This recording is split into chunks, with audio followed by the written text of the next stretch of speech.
ये है एक बोइंग 747 जंबो जेट जो 230 लोगों को लेकर न्यूयॉर्क से पेरिस की तरफ उड़ रहा है।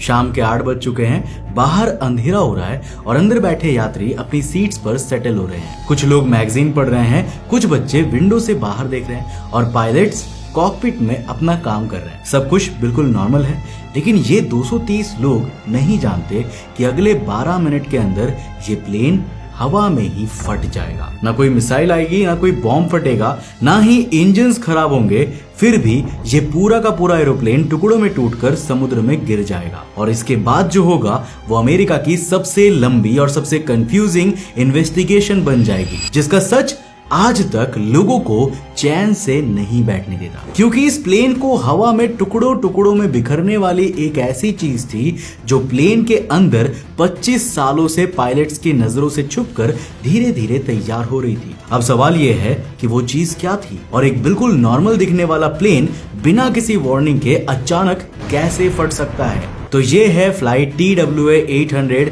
और उसमें बैठे 230 लोगों की दर्दनाक कहानी। सो हेलो गाइस, मैं हूं कौशिक और चलिए शुरू करते हैं एक और नए एपिसोड को। तो 17 जुलाई 1996 न्यूयॉर्क का JFK एयरपोर्ट, शाम के 8 बज रहे हैं। रनवे पर एक बहुत बड़ा प्लेन खड़ा है, बोइंग 747। इसके अंदर 230 लोग बैठे हुए हैं। कोई माँ अपने बच्चे को गोदी में लिए हुए है, कोई कपल हाथों में हाथ पकड़े पेरिस के सपने देख रहा है, कोई बूढ़ा आदमी विंडो से बाहर देख रहा है। सब लोग खुश हैं क्योंकि आज रात ये प्लेन उन्हें समुद्र पार करा के पेरिस ले जाएगा। लेकिन इनमें से किसी को भी नहीं पता कि ये प्लेन पेरिस तक कभी पहुंचेगा ही नहीं, क्योंकि टेक ऑफ के सिर्फ 12 मिनट बाद ये पूरा का पूरा प्लेन आसमान में एक आग के गोले में बदल जाएगा और अंदर बैठे 230 में से एक भी इंसान जिंदा नहीं बचेगा। पर आखिर ये सब हुआ कैसे, ये समझने के लिए हमें कहानी को बिल्कुल शुरू से समझना होगा। तो ये प्लेन उस दिन सुबह ग्रीस के एथेंस से उड़कर न्यूयॉर्क आया था। एक नॉर्मल फ्लाइट थी, कोई दिक्कत नहीं आई। लैंडिंग के बाद पुराने लोग उतरे और प्लेन को दोबारा पेरिस के लिए रेडी किया जाने लगा। नया पायलट आया, नया क्रू आया और केबिन में 212 नए पैसेंजर्स बैठे, साथ में 14 केबिन क्रू मेंबर्स, टोटल मिलाकर 230 इंसान। और ये कोई नए पायलट्स नहीं थे। कैप्टन के पास 18,000 से ज्यादा घंटे का एक्सपीरियंस था, को पायलट के पास 17,000 घंटे का। मतलब ये लोग सालों से प्लेन उड़ा रहे थे। इनके लिए ये एक और नॉर्मल रात थी, लेकिन आज की रात नॉर्मल नहीं थी। अब सबसे पहले समझो कि प्लेन में फ्यूल कैसे भरा गया। बोइंग 747 में कई फ्यूल टैंक्स होते हैं।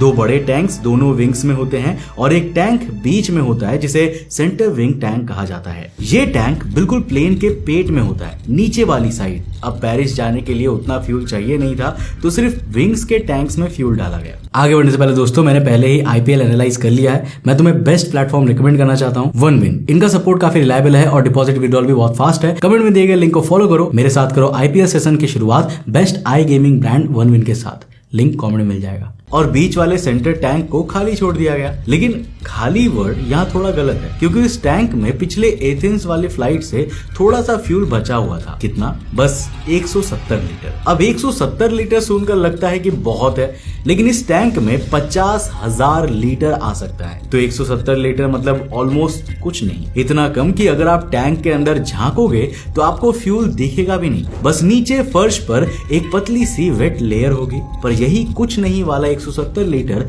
आज रात 230 लोगों की जान लेने वाला। लेकिन सिर्फ फ्यूल से कुछ नहीं होता। एक खतरनाक कॉम्बिनेशन के लिए कुछ और भी चाहिए था, एक स्पार्क। और वो चीज प्लेन का ही एक सिस्टम दे रहा था, बिना किसी को बताए। तो इसे ध्यान से समझो। देखो, प्लेन गेट पर खड़ा था, बाहर गर्मी थी, जुलाई का महीना था, न्यूयॉर्क में टेम्परेचर 27 डिग्री, अंदर पैसेंजर्स बैठे थे। तो केबिन को ठंडा रखना जरूरी था। इसके लिए प्लेन में AC सिस्टम होता है, जिसे एयर कंडीशनिंग पैक्स कहते हैं। अब बोइंग 747 में 3 AC पैक्स होते हैं और इनमें से 2 बिल्कुल उस बीच वाले फ्यूल टैंक के नीचे लगे होते हैं। अब ये AC पैक्स केबिन को तो ठंडा कर रहे थे, लेकिन जो गर्मी ये बाहर निकाल रहे थे ना, वो जा कहाँ रही थी?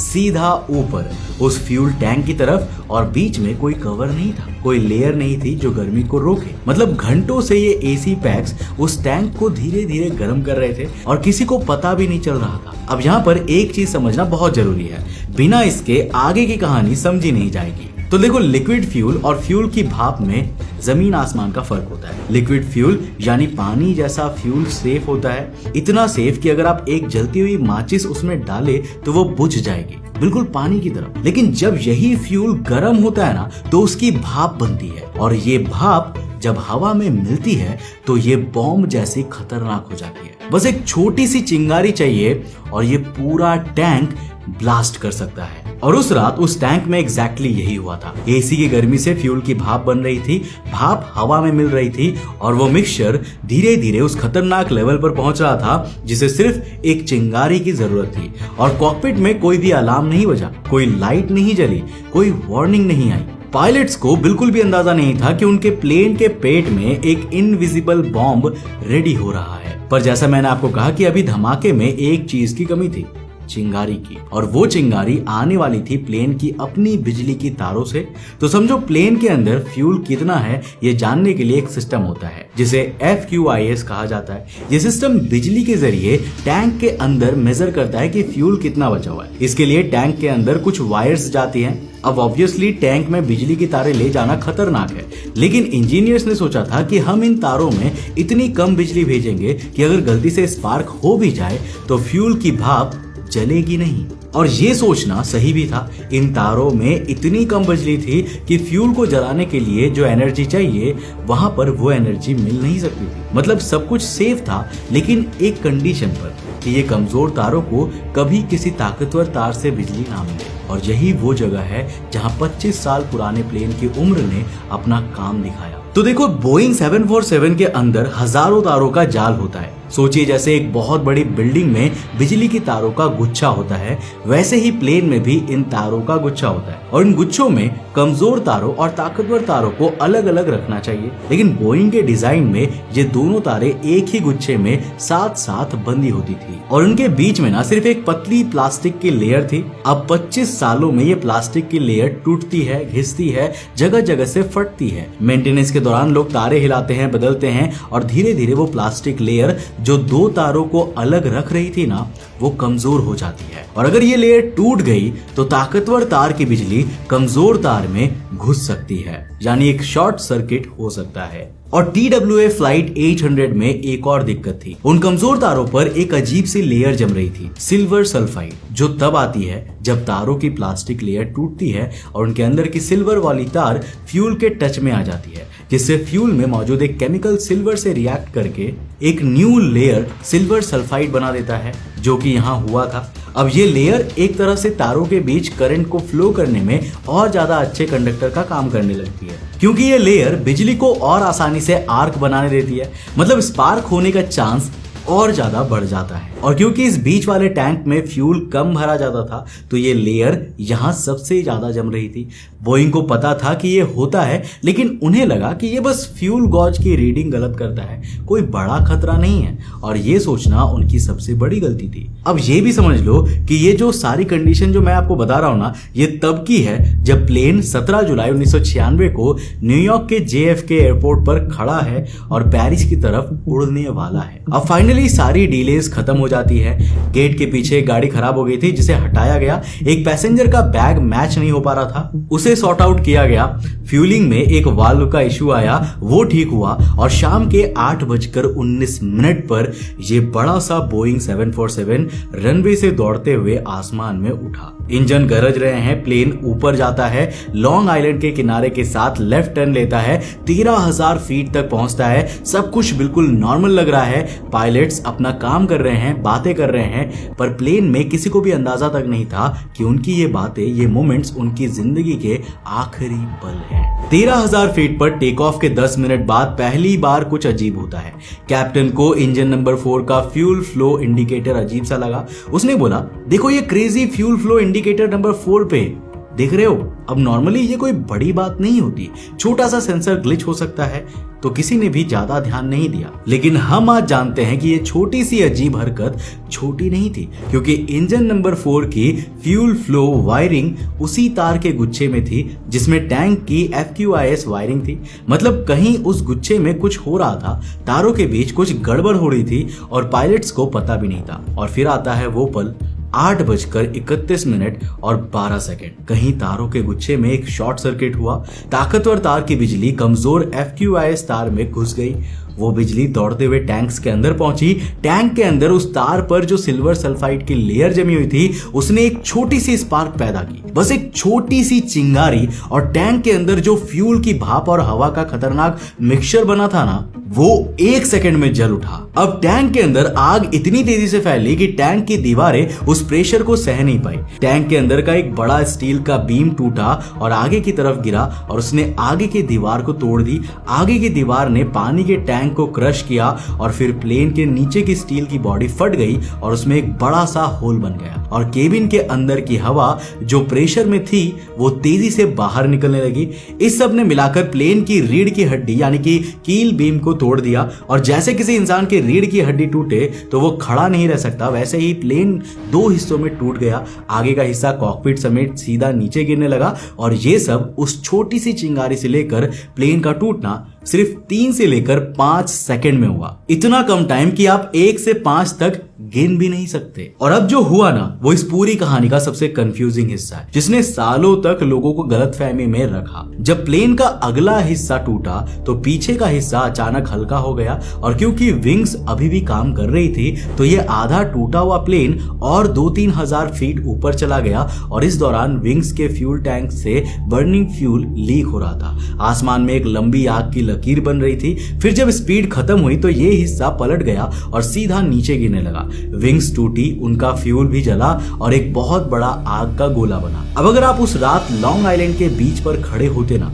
और ये सब देख रहे होते तो आपको क्या दिखता? पहले एक रोशनी ऊपर जाती हुई, फिर एक बड़ा धमाका एग्जैक्टली वैसे जैसे एक मिसाइल किसी प्लेन को मारे। इसीलिए वहां पर खड़े कई लोगों ने जब ये सब आसमान में देखा तो उन्होंने भी मीडिया में यही बताया कि इस प्लेन को किसी मिसाइल ने हिट किया है। टीवी पर ब्रेकिंग न्यूज चली, लोग बोलने लगे नेवी की मिसाइल टेस्ट थी, कोई बोला टेररिस्ट अटैक था, कोई बोला गवर्नमेंट सच छुपा रही है। लेकिन जब इन्वेस्टिगेशन हुई तो सच बिल्कुल अलग निकला। नेवी के डाइवर्स ने समुद्र के 120 से 130 फीट गहराई से प्लेन का 95% हिस्सा बाहर निकाला। ये सोचिए कितना बड़ा काम था। हजारों टुकड़े समुद्र के अंदर से उठाए, फिर एक बड़े से हैंगर में इन टुकड़ों को दोबारा जोड़कर प्लेन बनाया गया, जैसे कोई बहुत बड़ा पजल सॉल्व कर रहा हो। हर एक टुकड़े को स्टडी किया गया और क्या निकला? कोई मिसाइल का टुकड़ा नहीं मिला, कोई बॉम्ब का निशान नहीं मिला, कोई बाहर से मारने का सबूत नहीं मिला। सारा डैमेज अंदर से बाहर की तरफ था। मेटल बाहर की तरफ मुड़ी हुई थी, अंदर की तरफ नहीं। मतलब ब्लास्ट अंदर से बाहर हुआ था, बाहर से नहीं। रडार में कोई मिसाइल दिखी नहीं, और ईस्ट विंड एयरलाइंस के एक पायलट ने जो उस वक्त 25 मील दूर था उसने साफ कहा, मैंने धमाका देखा लेकिन उससे पहले कोई मिसाइल नहीं देखी। FBI ने 1.5 साल तक छानबीन की। नवंबर 1997 में कहा कि इस हादसे में बॉम्ब या मिसाइल के रोल का कोई भी सबूत नहीं मिला। 4 साल बाद एक और इन्वेस्टिगेशन रिपोर्ट आई जिसमें भी वही बात रिपीट हुई कि एक्सप्लोजन का कारण प्लेन के सेंटर टैंक में स्पार्क था, जिसकी चिंगारी ने फ्यूल की भाप को जलाया था। एग्जैक्टली कौन सी तार थी ये कभी भी पता नहीं चल पाया, और इस हादसे ने पूरी दुनिया में प्लेन्स बनाने और चलाने का तरीका बदल दिया। पहले सोच ये थी कि टैंक में चिंगारी मत आने दो, लेकिन अब समझ में आया कि ये गारंटी करना नामुमकिन है। तो एक नया सिस्टम बनाया गया, फ्यूल टैंक इनर्टिंग सिस्टम। ये सिस्टम खाली फ्यूल टैंक्स में नाइट्रोजन गैस भरता है। नाइट्रोजन एक ऐसी गैस है जिसमें चीजें जल नहीं सकती। तो चाहे टैंक में फ्यूल की कितनी भी भाप हो, अगर ऑक्सीजन की जगह नाइट्रोजन है तो आग लगेगी ही नहीं। 2018 तक दुनिया के ऑलमोस्ट सारे बड़े प्लेन्स में ये सिस्टम लगाना जरूरी हो गया। वायरिंग के रूल्स भी बदले। अब कमजोर और ताकतवर तारों को अलग अलग रखना जरूरी था। पुरानी वायरिंग की रेगुलर चेकिंग जरूरी की गई। उस रात 230 लोगों की जान गई। उनके घर वाले आज भी उस रात को भूल नहीं पाए हैं, लेकिन उनकी वजह से आज दुनिया भर में लाखों लोगों की जान बच रही है, क्योंकि उस रात के बाद जो रूल्स बने उन्होंने ऐसा हादसा दोबारा होने से रोक दिया। ये एविएशन का सबसे दर्दनाक लेकिन सबसे जरूरी सबक था। तो आई होप आपको आज के वीडियो काफी पसंद आया होगा और कुछ नया जरूर जानने को मिला होगा। अगर मिला तो इस वीडियो को लाइक कर देना और अपने दोस्तों के साथ जरूर शेयर करना।